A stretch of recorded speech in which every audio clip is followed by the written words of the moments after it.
Who is Joe Biden? You'll say the President of the United States, but I would say a guy who was a favorite when Americans supported him to vote out Donald Trump. But within 3 to 4 months, this guy was somehow able to lose all which he had when he started the presidency. He does not believe in his bad poll numbers, and neither do many of his closest advisors. And all of the above, his relations with Israel. I don't know what kind of deal these two countries have, but I can assume that Israel would probably be on the receiving end of this deal and USA would be the donor, in most of the aspects at least. I don't think USA would be in need of any support from Israel at any time soon. So how and why America's current government keeps sending those weapons to Israel while knowing the purpose of those weapons? In my last video, I said that this is about humanity, and I don't think this genocide will go away by just posting on Twitter and Facebook. This is getting bigger and bigger. Now, since we are talking about providing weapons, we all know that America loves them, and America doesn't just love weapons, and they also have a long record of providing those weapons to repressive regimes. Now, coming to Israel, who is in the middle of its bloody invasion of Gaza, is one of those repressive regimes. Joe Biden refused and said the further deliveries will be paused, but okay, let me tell you a recent story about a shipment of weapons which was sent to Israel from USA. I'm confidently saying that 95% of the Earth's population at this point knows that this genocide which is currently going on, who are the bad guys and who are the good ones. So I'm not going to discuss that, not today, not in this video. Well, on 8th May 2024, 2 weeks ago, Joe Biden announced that he had paused the delivery of more than 2,500 pounds bombs to Israel, and he did not just pause, but went a bit ahead and threatened to keep pausing these shipments if Israel went ahead with its full-scale invasion of Rafah. Fucking 20th century, our cameras, and this generation with two faces.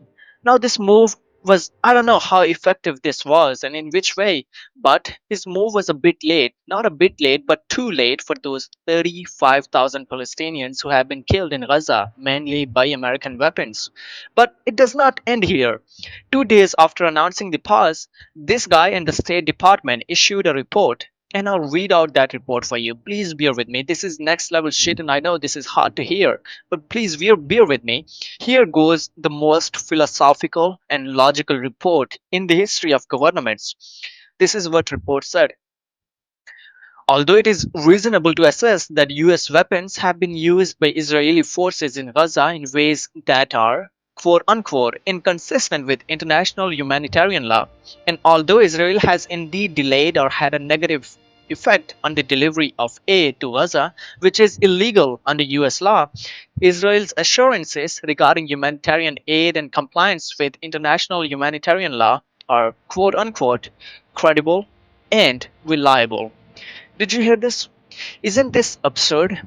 I mean, with this kind of conclusion, the Biden administration has given green light to not anyone else but to itself to keep sending those weapons to Israel to keep committing war crimes with them. And we think Hitler was bad. At least that guy convinced his own nation that why the killing of Jews was necessary. And here comes Joe fucking Biden. A Muslim. I don't like him. Makes sense. Cultural differences. But even Americans are not liking him. I guess this is not about liking and disliking, so let's just keep moving with the story. Also, a retired US artillery officer told the BBC that Israel can level Rafah with the weapons it already has, and he added the paused shipment was a little bit of political play for the people in the United States who are, well, concerned about this. See, this is where I was trying to get at. So, liking and disliking does matter for him. Good to know.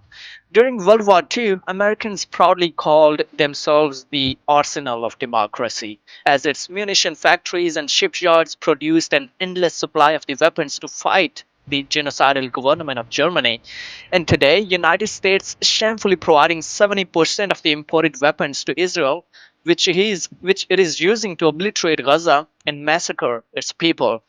As Israel assaults Rafah, which is home to 1.4 million displaced people, including children, most of the bomb dropping planes are F 16, which are now produced by Lockheed Martin in Greenville, South Carolina. Let me tell you, it's up to the people of America now to demand not just an end to the genocide in Palestine, but also a path out for their country's military madness, which has inflicted So much death. From Palestine to Iraq and Afghanistan to Vietnam and Latin America. I mean, I definitely have some other pointers to talk about here, but the video is getting quite longer, so yeah, we'll discuss those in the next one. Until then, peace.